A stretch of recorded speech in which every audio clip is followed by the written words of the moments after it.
अखबारों की पड़ताल में आपका स्वागत है और आज अखबारों की जो पड़ताल है वो हम इस तरह करेंगे जिसमें जानेंगे कि आपके सरोकार की खबर क्या है, राजनीति की खबर क्या है, सरकारें आपके बारे में क्या सोचती हैं, उसकी खबर क्या है, या यूं कहें कि आपके काम की खबर क्या है। क्योंकि अखबारों के लिए आप पैसे देते हैं तो स्वाभाविक है कि वो पैसे भी वसूल होने चाहिए, क्योंकि आप ग्राहक हैं, वाचक हैं। सबसे बड़ी बात कि सबसे पहले अगर आप हमारे चैनल पर नए हैं तो हमारे चैनल को सब्सक्राइब कर दें, हमारे चैनल का बेल का आइकन दबाएं और साथ में उसे शेयर भी करें। सबसे बड़ी बात यही है कि अखबारों में क्या आपके सरोकारों की खबर छपती है। नमस्कार, मैं हूं अनिल पटेल और स्वागत है आपका हमारे विशेष कार्यक्रम अखबारों की पड़ताल में।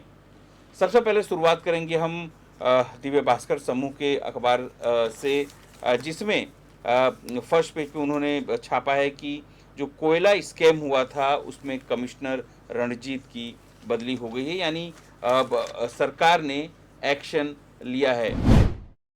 दूसरा एक महत्वपूर्ण समाचार अहमदाबाद म्युनिसिपल कॉरपोरेशन के हवाले से छापा गया है कि फायर एनओसी के बिना 1800 कॉमर्शियल और रेसिडेंशियल बिल्डिंग हैं, उनके चेयरमैन और सेक्रेटरी के सामने अब कॉरपोरेशन पुलिस फरियाद कर सकती है। हालांकि विस्तृत रिपोर्ट छापी है, उन्होंने 3 दिन का अल्टीमेटम भी दिया है, अगर जवाब नहीं देंगे तो पहले उस सोसाइटी या यूँ कहें कि उस बिल्डिंग का जो पानी और गटर वो कनेक्शन काट दिया जाएगा। इसके बाद जो है उन पर पुलिस एफआईआर हो सकती है।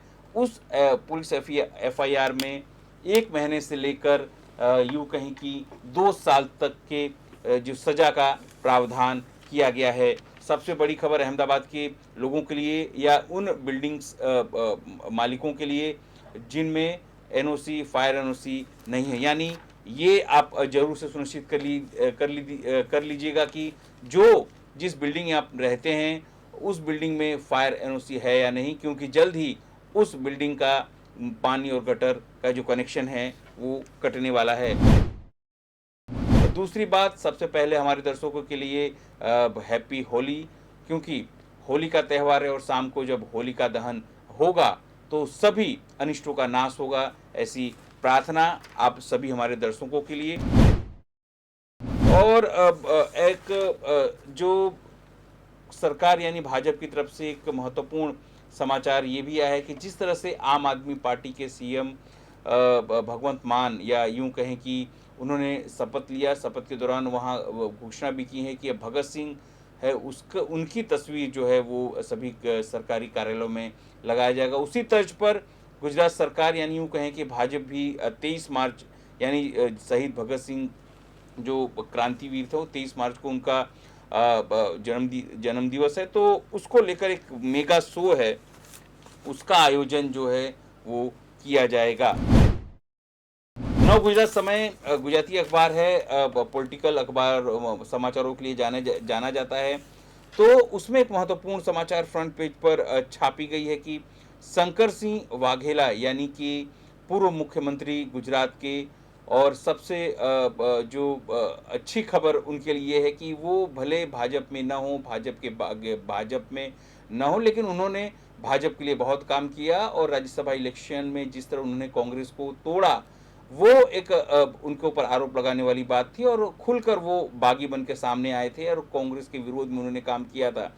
हालांकि कांग्रेस उस समय उन्होंने बाकायदा छोड़ दिया था, बावजूद उसके जो दिल्ली में G23 जो कांग्रेस के नाराज कांग्रेस के वरिष्ठ नेता या यूं कहें कि बिन मांगे सलाह देने वाले नेता हैं, उनका एक ग्रुप है G23, वो उनकी बैठक हुई थी। उसमें शंकर सिंह वाघेला की हाजिरी जो कई मायनों में बताती है कि वो उनकी जो इंटरेस्ट है उनका वो अब कांग्रेस की तरफ है। हालांकि पिछले दिनों ये सुनने में आया था कि वो गुजरात कांग्रेस में विधिवत तौर पर फिर से ज्वाइन हो सकते हैं, लेकिन उनका विरोध जरूर से फिर से कांग्रेस में होगा, क्योंकि जिस तरह की उनका क्रियाकलाप रहा है, मूल तो वो आरएसएस और जो भाजपा के माने जाते हैं, और कई ऐसे समय पर जब भाजपा मुश्किल में फंसती है, जब भारतीय जनता पार्टी को ज़रूरत होती है, तो वो किसी भी पक्ष में क्यों ना हो, वो भाजपा की मदद अंदर या बाहर से जरूर करते हैं।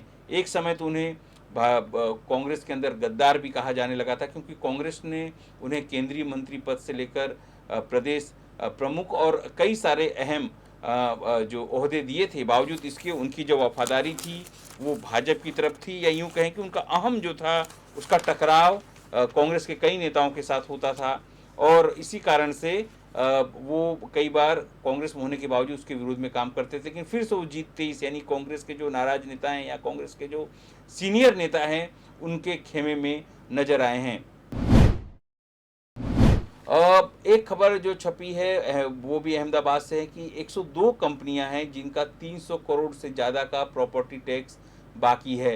यानी कि कॉरपोरेशन में जो राजस्व आता है, यानी यूँ कहें कि जो कमाई होती है टैक्स के माध्यम से, वो जो बड़ी कंपनियां हैं वो उनका बाकी है, और कॉरपोरेशन अभी तक सीधे तौर पर यूँ कहें कि कोई जो कार्रवाई है वो नहीं करती, सिवाय के कुछ जब हाईकोर्ट उन्हें कहे या उनको लगता है कि जब इसकी जरूरत है, यानी कि अपनी सुविधा के अनुसार। એટલે બીજી એક વાત એ પણ છે કે ભારતીય ટ્રાઇબલ પાર્ટીના નેતા રાજ વસાવા કોંગ્રેસમાં જોડાયા છે, એવા સમાચાર જે છે એ પણ છપાયા છે। સાથે હરિધામ સોખડા જે સ્વામિનારાયણ મંદિરના એમાં બે જૂથો વચ્ચે વિવાદ અને પરાકાષ્ઠાએ પહોંચ્યો। કલેક્ટર કચેરીમાં જે બંને જૂથો હતા એમની સામે ઘર્ષણ થયું।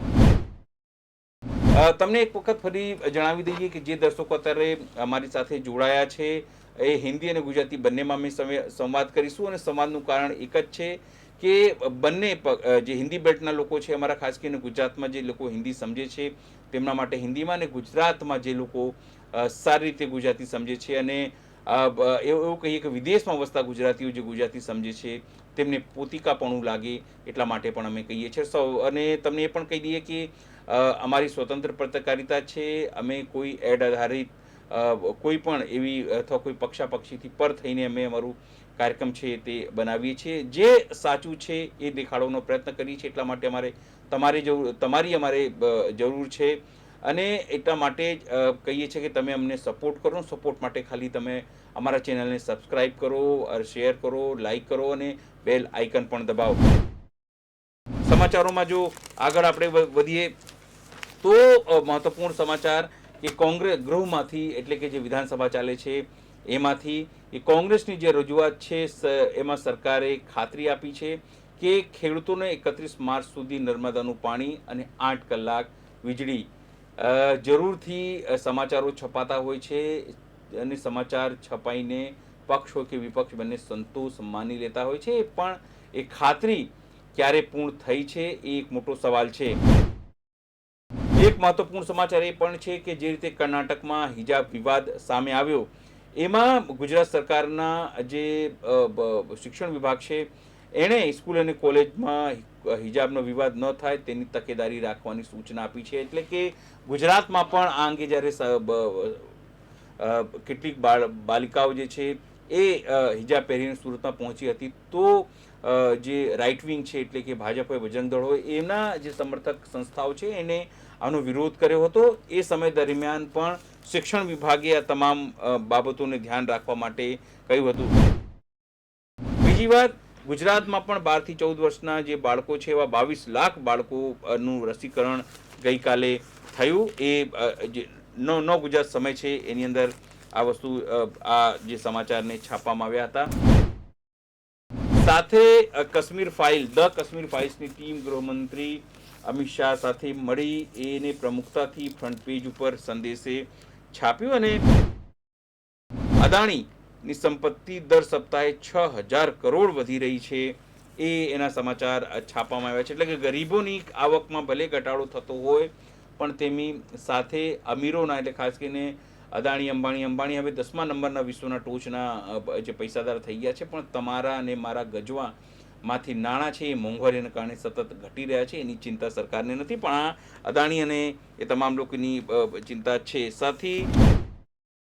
સરકારે માત્ર અદાણીને નોટિસ આપીને સંતોષ માન્યો। એક સમાચાર જે છાપ્યો છે કે અદાણી પાવરે સ્થાનિકોને નોકરી નહીં આપી, ભરતી મેળામાં 5 લાખ બેકારો ઉમટ્યા। જિલ્લા પંચાયતોમાં ભરાયેલી જગ્યાઓ, આ તમામ બાબતે જે છે જગ્યા માટે સમાચાર છાપવામાં આવ્યું છે। એટલે કોઈ પણ મોટા ઇન્ડસ્ટ્રીલિસ્ટ હોય કે કોઈ પણ મોટી કંપની, એને સરકાર માત્ર નોટિસો આપે છે, ખુલાસાઓ પૂછે છે, પણ જ્યારે વાત આવે છે કે એમને પગલાં શું લેવાયા એના ઉપર કોઈ ધ્યાન આપતું નથી। એટલે તમે સમજી જાઓ, કોઈ પણ સરકાર હોય, કોંગ્રેસ હોય કે પછી આમ આદમી પાર્ટીની કેમ ન હોય, એ તમામ ઉદ્યોગપતિઓની સરકાર છે કે તેમની સામે પગલાં લેવામાં કોઈ પણ સરકાર ઊણે ઉતરે છે। અને તમને એ પણ જણાવી દઈએ કે ભાજપના એક સાંસદે તો ત્યાં સુધી કીધું હતું કે અંબાણી અદાણી એ ભગવાન જેવા છે, એમને પૂજવા જોઈએ કારણ કે દેશ માટે નોકરી આપે છે।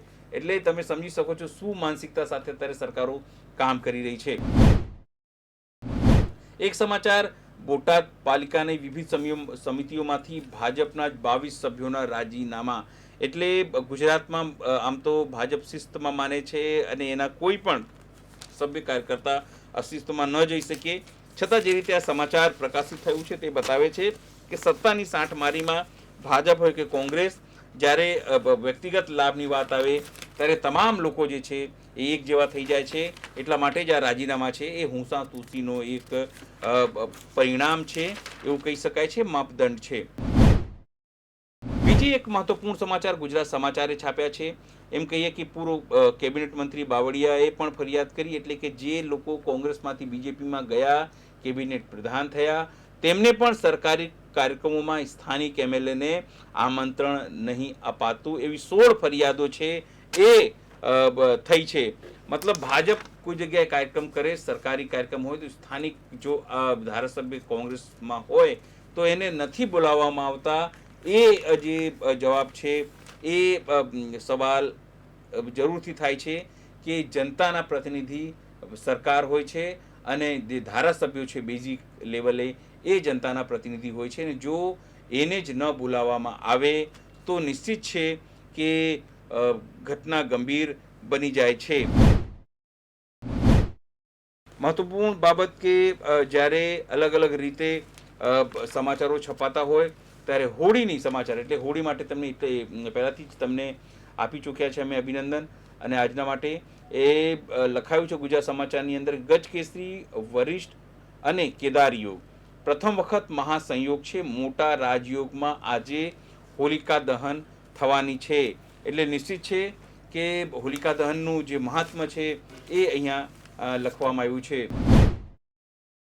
બીજું એક સમાચાર મહત્વપૂર્ણ એ પણ ગુજરાત સમાચારમાં છે કે ગુજરાત એસટી નિગમ સરકારને ₹3,771 કરોડનું દેવું ચૂકવતું નથી। એની સરકારનું જ નિગમ, સરકાર જે છે એ પૈસા જે આપવાની છે નિગમને સરકાર, એ ચૂકવતું નથી। એટલે નિશ્ચિત છે કે કેવી રીતે સમગ્ર કામગીરી થશે, ટેક્સ થશે, કારણ કે તમામ પેસેન્જર ટોલ ટેક્સના નાણાં છે, ટેક્સ જે વસૂલ કરવામાં આવે છે, એ પૈસા જે છે એની ચૂકવણી જે થવી જોઈએ એ થઈ રહી નથી। મામલો ગંભીર છે કારણ કે કેમ નથી આપી રહ્યા એના કારણે સરકારની બધી નીતિઓ જે છે તે નક્કી થતી હોય છે।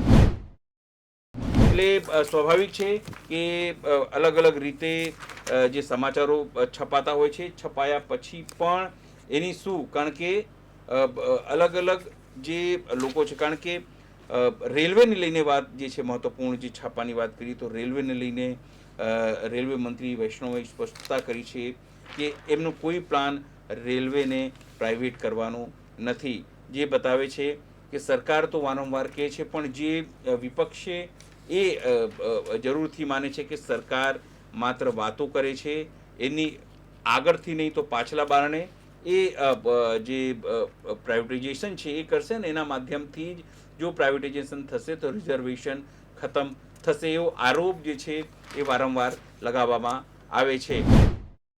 આ હતી આજની તમામ अखबारों જે पड़ताल હતી ये कि कई रीते लेकिन हम आपको ये भी बता दें कि रोज़ बरोज़ खबरों से हम आपको रूबरू कराते रहेंगे। जो खबर छपती है उसके मायने क्या हैं, लेकिन उसके पहले आप हमें कम से कम बूस्टअप मिले, हमारा हौसला अफजाई हो, उसके लिए आप हमारे चैनल को जरूर से सब्सक्राइब करिए, लाइक करिए, शेयर करिए और उसका बेल आइकन भी दबाइए। आपको हमारा ये कार्यक्रम कैसा लगता है जरूर से बताइए, कमेंट बॉक्स में लिखिए। कोई सुझाव हो तो वो भी अवश्य दीजिए, क्योंकि हम आपके लिए स्वतंत्र पत्रकारिता के माध्यम से जरूर से जो सच है वो दिखाने का प्रयत्न करेंगे। सच से ज़्यादा कि जो खबरें या जो सरकार कहती है वो कितना पूर्ण करती है, आपके लिए वो कितना जानना जरूरी है, वो सबसे महत्वपूर्ण है। नमस्कार।